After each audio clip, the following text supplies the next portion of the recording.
Online classes में आप सभी का स्वागत है।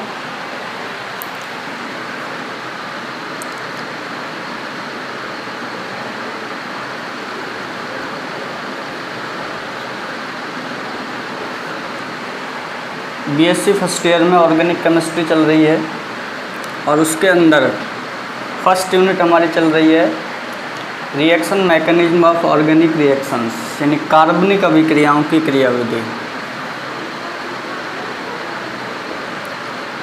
यूनिट फर्स्ट है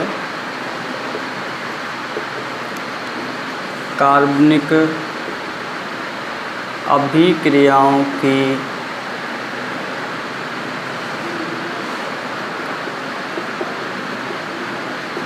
क्रियाविधि। ठीक है,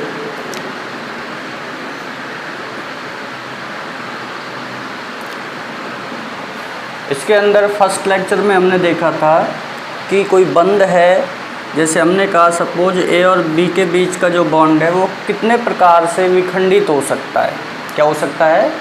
विखंडित हो सकता है। तो ए बी जो बॉन्ड है इसका विखंडन हमने दो प्रकार से देखा था। एक देखा था समांश विखंडन और दूसरा देखा था विषमांश विखंडन। ये दोनों प्रकार हम देख चुके हैं कि समांश विखंडन कैसे होता है और विषमांश विखंडन कैसे होता है। ठीक है, और ये भी हमें अच्छे से ध्यान होगा कि समांश विखंडन से जो उत्पाद बनता है वो ऑलवेज क्या होता है? मुक्त मूलक। क्या होता है? मुक्त मूलक। और विषमांश विखंडन से जो आपका रिजल्टेंट होता है, यानी जो उत्पाद बनता है वो क्या होता है? कार्ब धनायन और कार्ब ऋणायन।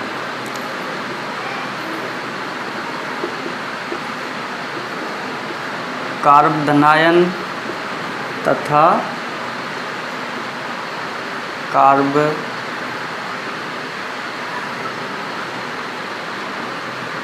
ऋणायन, ये उत्पाद होते हैं विषमांश विखंडन के।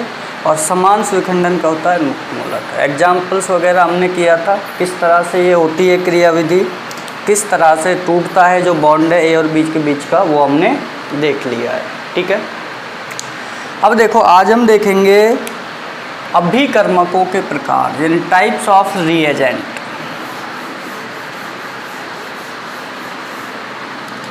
आज हम देखने वाले हैं अभिकर्मकों के प्रकार। ठीक है, देखो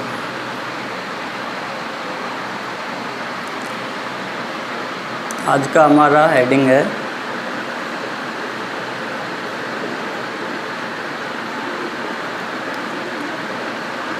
अभिकर्मकों के प्रकार, यानी जो अभिकर्मक हैं वो कितने प्रकार के होते हैं। तो देखो अभिकर्मकों के जो प्रकार हैं, उन अभिकर्मकों के प्रकार से पहले हम थोड़ा सा लुईस एसिड और लुईस क्षार के बारे में देखते हैं। क्या देखते हैं? अम्ल क्षार का कंसेप्ट है, लुईस अम्ल क्षार कंसेप्ट, तो उसी से रिलेटेड हम देखते हैं लुईस अम्ल व लुईस क्षार।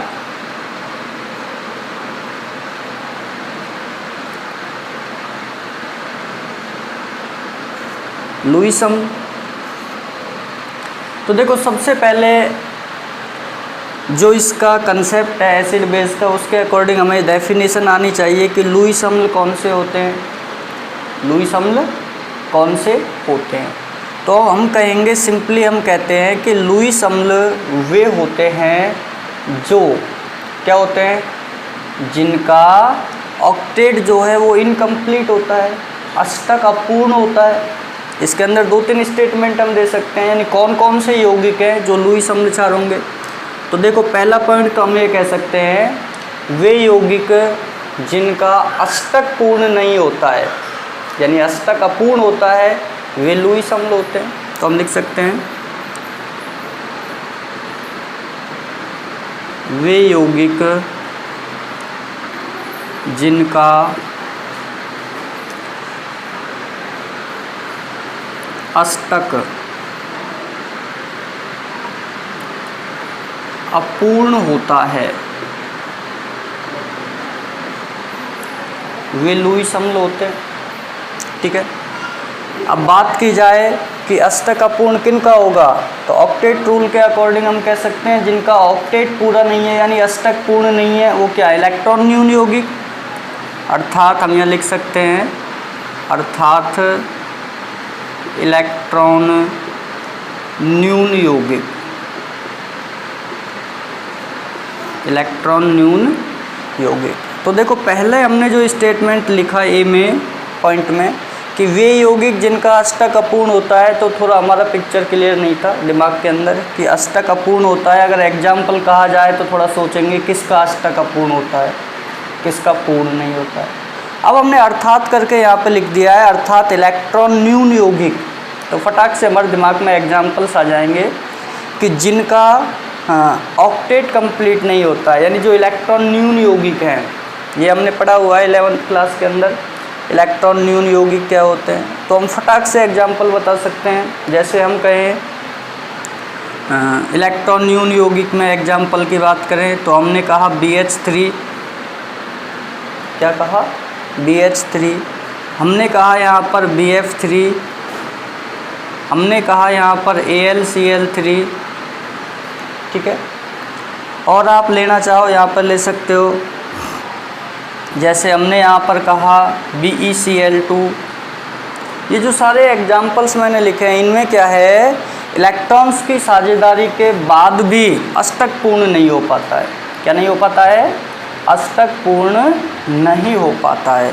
इसलिए ये सारे जो एग्जाम्पल हैं ये किस श्रेणी में चले जाएंगे, इलेक्ट्रॉन न्यून यौगिक में। और हमने बताया है कि इलेक्ट्रॉन न्यून यौगिक कौन से हैं, जिनका अष्टक अपूर्ण है, और जिनका अष्टक अपूर्ण है वो फर्स्ट कैटेगरी में चले गए, लुईस अम्ल होंगे। एक तो ये कह दिया हमने, ठीक है। दूसरा बी पॉइंट हम ये कह सकते हैं कि जितने भी धनायन हैं जिन पर प्लस आवेश उपस्थित है वो भी सारे क्या हैं, लुईस अम्ल हैं। क्या हैं, लुईस अम्ल हैं। तो देखो हम यहाँ पर दूसरा चले, बी पॉइंट लिखें यहाँ पे,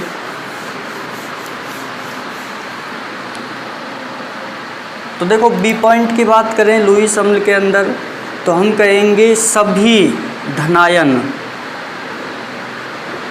सभी धनायन लुईस अम्ल होते हैं, ठीक है। यानी कि जितने भी कैटायन हैं वो सारे क्या होंगे, लुईस अम्ल होंगे। जैसे हम कहें एग्जाम्पल के तौर पर Cu+2, Al+3, Zn+2, तो यानी कि जितने भी कैटायंस हैं वो सारे के सारे धनायन क्या हो जाएंगे, लुईस अम्ल हो जाएंगे। तो दूसरा स्टेटमेंट ये आ गया लुईस अम्ल का ही कि जो धनायन हैं वे भी लुईस अम्ल होंगे, जिनका इलेक्ट्रॉन यानी अष्टक पूर्ण नहीं है, अपूर्ण है, वो भी लुईस अम्ल होंगे, ठीक है। और इसमें एक और आ जाता है सी पॉइंट, वे यौगिक जो अष्टक प्रसार नहीं कर पाते हैं, वे यौगिक जो अपना अष्टक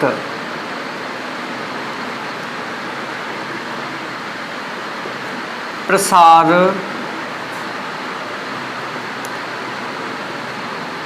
नहीं कर पाते हैं वो भी क्या हैं, लुईस अम्ल कहलाते हैं। क्या कहलाएंगे, लुईस अम्ल। अब देखो अष्टक प्रसार नहीं कर पाते हैं, इससे क्या मतलब है, अष्टक प्रसार नहीं कर पाते हैं इसका मतलब होता है कि उनके पास डी ऑर्बिटल जो है वो एब्सेंट होता है, वो उपस्थित नहीं होता है।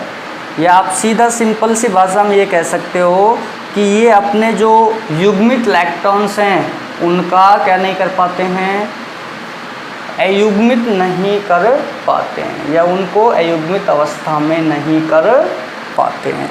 तो इसके अंदर एग्जाम्पल की बात करें तो हम कह सकते हैं जैसे NCl3, इसके साथ हम यहाँ पर लिखें PCl3, ये क्या है, अष्टक पूर्ण नहीं कर पाते हैं अपना, क्या नहीं कर पाते हैं, पूर्ण नहीं, प्रसार नहीं कर पाते हैं, अष्टक का फैलाव नहीं कर पाते हैं। ठीक है, इसी तरह से और आगे बढ़ें तो हम ये कह सकते हैं SO2, SO3 ये क्या है, अपने अष्टक का प्रसार नहीं कर पाते हैं। ठीक है, तो ये क्या हो जाएंगे, ये वे यौगिक हैं जो अष्टक का प्रसार नहीं कर पाते हैं। ठीक है, अब देखो अपन ने 3 बिंदु देखे, बिंदु A, बिंदु B और बिंदु C। बिंदु A था कि जिनका अष्टक अपूर्ण होता है यानी इलेक्ट्रॉन न्यून यौगिक। बिंदु B धनायन जो हैं वो सारे लुईस एसिड हैं। और बिंदु C जो अपना अष्टक प्रसार नहीं कर पाते हैं, जैसे NCl3, PCl3, SO2, SO3। अब देखो इन तीनों बिंदुओं से एक कॉमन सा कंसेप्ट निकल के आ गया। क्या हो गया, एक कॉमन कंसेप्ट निकल के अपने पास आ गया लुईस एसिड की डेफिनेशन में कि वे पदार्थ या यौगिक जो इलेक्ट्रॉन क्या करने की, ग्रहण करने की प्रवृत्ति रखते हैं। क्या करने की, ग्रहण करने की प्रवृत्ति रखते हैं, लुईस अम्ल कहलाते हैं। क्या कहलाते हैं, लुईस अम्ल कहलाते हैं। तो देखो डेफिनेशन आ गई, वे यौगिक जो इलेक्ट्रॉन ग्रहण करने की प्रवृत्ति रखते हैं, ग्रहण करने की प्रवृत्ति रखते हैं, लुईस अम्ल कहलाते हैं। यानी मेन जो कंसेप्ट आ गया वो ग्रहण आ गया। यानी अगर कोई पदार्थ इलेक्ट्रॉन ग्रहण करने की प्रवृत्ति रख रहा है, इलेक्ट्रॉन ग्रहण करना चाह रहा है, तो इसका मतलब वो क्या है, लुईस अम्ल। क्लियर है, तो 3 बिंदुओं के आधार पर हम कह सकते हैं। अब देखो अगला देखते हैं, लुईस क्षार।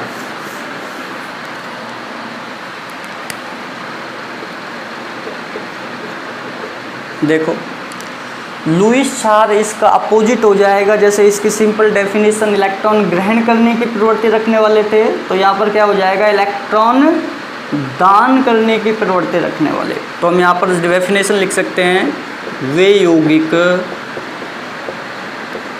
जो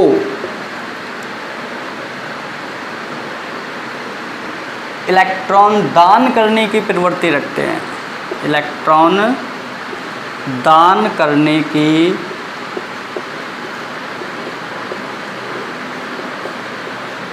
प्रवृत्ति रखते हैं,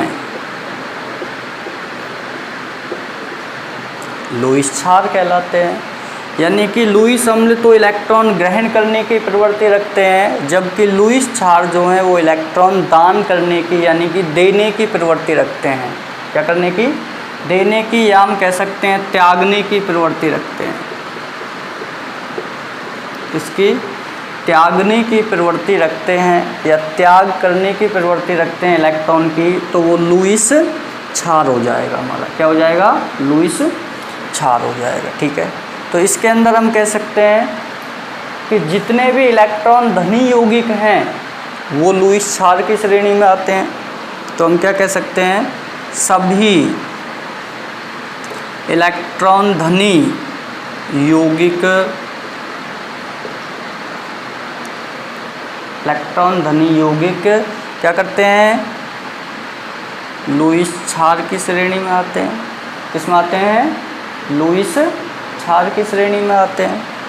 इसके अलावा और क्या होगा, हम कह सकते हैं कि जितने भी ऋणायन हैं, जो एनायंस हैं, वो भी क्या है, किस में आते हैं, लुईस क्षार की श्रेणी में आ जाएंगे। किस में आ जाएंगे, लुईस क्षार। यानी जो इलेक्ट्रॉन दान करने की प्रवृत्ति रख रहा है। तो देखो जैसे हम कहें Cl-, Cn-, OH-, ये सारे क्या हैं, इलेक्ट्रॉन देने की नेचर रखेंगे क्योंकि इन पर इलेक्ट्रॉन घनत्व है। ठीक है, इसी तरह से कुछ यौगिक भी हो सकते हैं, ये तो आयन्स हैं ऋणायन, तो कुछ यौगिक भी हो सकते हैं।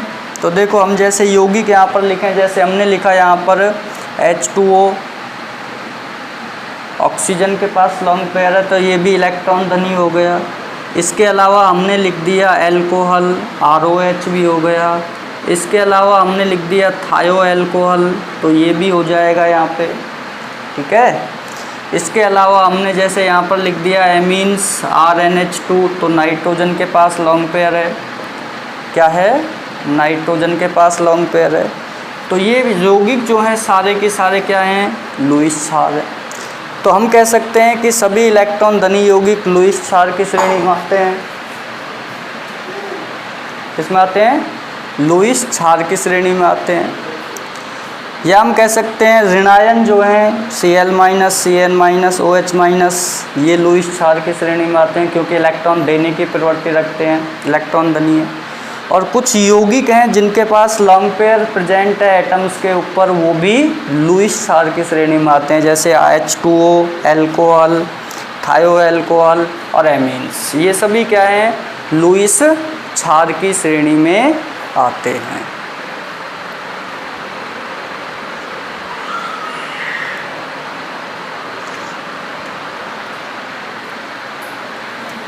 ठीक है, अब देखो आगे बढ़ते हैं। अब हम अपने मेन पॉइंट पर आते हैं, अभिकर्मकों के प्रकार।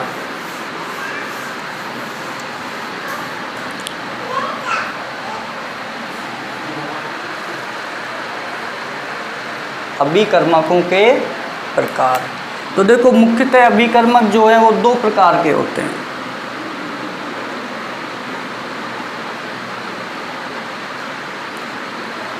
अभिकर्मक जो हैं वो दो प्रकार के होते हैं, जिनमें पहला हम कह सकते हैं कि पहला जो प्रकार है वो हमारा हो जाएगा नाभिक स्नेही अभिकर्मक।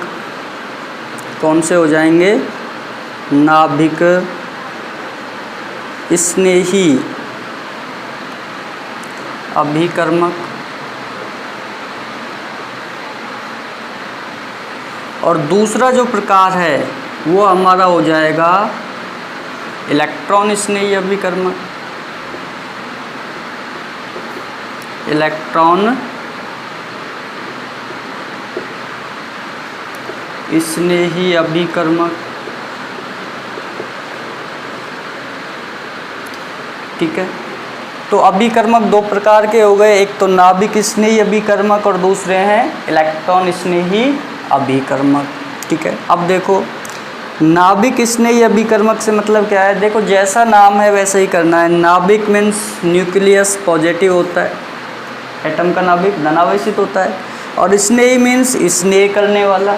तो नाभिक के पास कौन आ सकता है? नेगेटिव साइन आ सकता है। तो इसका मतलब नाभिक स्नेही अभिकर्मक वे होंगे जो इलेक्ट्रॉन देने की प्रवृत्ति रखते हैं। क्या करने की? इलेक्ट्रॉन देने की प्रवृत्ति रखते हैं। तो हम यहाँ लिख सकते हैं इलेक्ट्रॉन देने की प्रवृत्ति रखने वाले। क्या करने वाले? इलेक्ट्रॉन देने की प्रवृत्ति रखने वाले, यानी कि जिन पर इलेक्ट्रॉन देने की प्रवृत्ति है उन पर क्या है? नेगेटिव साइन होगा, या फिर उनके ऊपर इलेक्ट्रॉन घनत्व होगा। तो हम कह सकते हैं कि जो सारे लुईस बेस हैं, क्या हैं? लुईस क्षार जो हैं वो नाभिक स्नेही अभिकर्मक होते हैं। तो हम लिख सकते हैं यहाँ पर सभी लुईस क्षार इस श्रेणी में आते हैं, नाभिक स्नेही अभिकर्मक हैं। हम यहाँ पर लिख सकते हैं जितने भी ऋणायन हैं, जैसे Cl-, Cn-, Nc-, OH-, ये सारे क्या हैं? नाभिक स्नेही अभिकर्मक होंगे। ठीक है, इसके अलावा हम कह सकते हैं कि जिन पर लॉन्ग पेयर प्रेजेंट है, यानी कि यहाँ पर लिख दूँ मैं, जैसे ROH हो गया, एल्कोहल है, ऐसे ही RNH2 हो गया, एमीन है। इसी तरह से आपने यहाँ पर लिखा जैसे थायो एल्कोहल, RSH, ये भी क्या है? सारे के सारे नाभिक स्नेही अभिकर्मक होंगे। कौन से होंगे? नाभिक स्नेही अभिकर्मक। ठीक है, तो क्लियर हुआ हमारा कंसेप्ट। नाभिक स्नेही अभिकर्मक और दूसरा प्रकार है इलेक्ट्रॉन स्नेही अभिकर्मक। यानी अभिकर्मक दो प्रकार के हैं, एक नाभिक स्नेही, दूसरे इलेक्ट्रॉन स्नेही। नाभिक स्नेही मीन्स नाभिक को स्नेह करने वाला। नाभिक पॉजिटिव होता है तो उसको नेगेटिव स्नेह करेगा, ठीक है। ये एग्जाम्पल्स, ये सारे एनायंस, ये सारे इलेक्ट्रॉन धनी यौगिक जिन पर लॉन्ग पेयर प्रेजेंट है, और जो इलेक्ट्रॉन देने की प्रवृत्ति रखने वाले हैं सारे के सारे, वो सभी नाभिक स्नेही अभिकर्मक होंगे, ठीक है। एग्जाम्पल्स की बात करें तो सभी लुईस क्षार कह सकते हो, क्या होते हैं, नाभिक स्नेही अभिकर्मक होते हैं, ठीक है।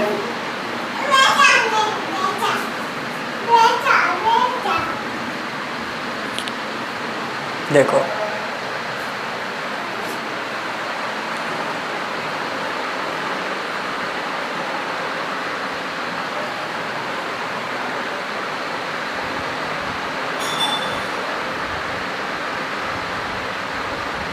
यहाँ पे दूसरा जो है वो इलेक्ट्रॉन स्नेही अभिकर्मक है। तो यहाँ भी सीधा सा फंडा है हमारा, इलेक्ट्रॉन स्नेही मतलब इलेक्ट्रॉन कैसा होता है, निगेटिव होता है। तो निगेटिव को कौन करेगा, पॉजिटिव स्नेह करेगा। तो हम कह सकते हैं पॉजिटिव कौन होते हैं, जो इलेक्ट्रॉन ग्रहण करने की प्रवृत्ति रखते हैं। तो हम यहाँ पर लिख देंगे इलेक्ट्रॉन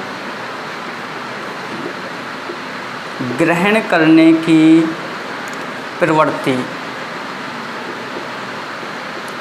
यानी कि जो भी यौगिक हैं, जितने भी यौगिक हैं, वो जो इलेक्ट्रॉन ग्रहण करने की प्रवृत्ति रखते हैं वो सभी इलेक्ट्रॉन स्नेही अभिकर्मक कहलाएंगे। क्या कहलाएंगे, इलेक्ट्रॉन स्नेही अभिकर्मक। अब देखो इलेक्ट्रॉन स्नेही अभिकर्मक कौन होते हैं, यानी कि इलेक्ट्रॉन ग्रहण करने वाले, और इलेक्ट्रॉन ग्रहण करने वाले सभी क्या होते हैं, लुईस अम्ल। तो हम यहाँ पर लिख सकते हैं सभी लुईस अम्ल क्या हैं, इलेक्ट्रॉन स्नेही अभिकर्मक हैं। एग्जाम्पल्स की बात करें इसके अंदर इलेक्ट्रॉन स्नेही अभिकर्मक में, तो हम कह सकते हैं क्या कि जितने भी कैटायन हैं, जैसे Cu+2 हो गया, Al+3 हो गया, Ag+ हो गया, etc, सारे कैटायंस इलेक्ट्रॉन स्नेही अभिकर्मक होंगे। या हम कह सकते हैं जो इलेक्ट्रॉन न्यून यौगिक हैं, जैसे Bf3 हो गया, बोरॉन ट्राइफ्लोराइड, AlCl3 हो गया, या आप कह सकते हो FeCl3 हो गया, ये सारे के सारे क्या हैं, ये इलेक्ट्रॉन स्नेही अभिकर्मक हैं। क्या हैं, इलेक्ट्रॉन स्नेही अभिकर्मक हैं, ठीक है। तो इस तरह से अभिकर्मकों के प्रकार हमने देखे, इलेक्ट्रॉन स्नेही और नाभिक स्नेही। ये इलेक्ट्रॉन स्नेही होंगे, यानी कि सभी लुईस अम्ल हैं वो इलेक्ट्रॉन स्नेही की तरह व्यवहार करते हैं, और जो इलेक्ट्रॉन देना यानी लुईस क्षार जो हैं वो नाभिक स्नेही की तरह व्यवहार करते हैं, ठीक है। तो इस तरह से हम समझ सकते हैं, जैसा नाम वैसा ही काम है। नाभिक स्नेही, नाभिक कैसा होता है एटम का, पॉजिटिव, तो नेगेटिव उसके पास आएगा, स्नेह करेगा। और इलेक्ट्रॉन स्नेही मीन्स इलेक्ट्रॉन नेगेटिव आवेशित होता है चार्ज, तो उसको प्लस आकर्षित करेगा, तो स्नेह कौन करेगा, प्लस। तो इलेक्ट्रॉन स्नेही आप दिमाग में रख सकते हो कि कैटायंस हुए जिन पे इलेक्ट्रॉन न्यून है वो हुए, या फिर आप कह सकते हो सभी लुईस अम्ल जो हैं उनमें से कोई भी एग्जाम्पल आप इलेक्ट्रॉन स्नेही अभिकर्मक में दे सकते हो, ठीक है।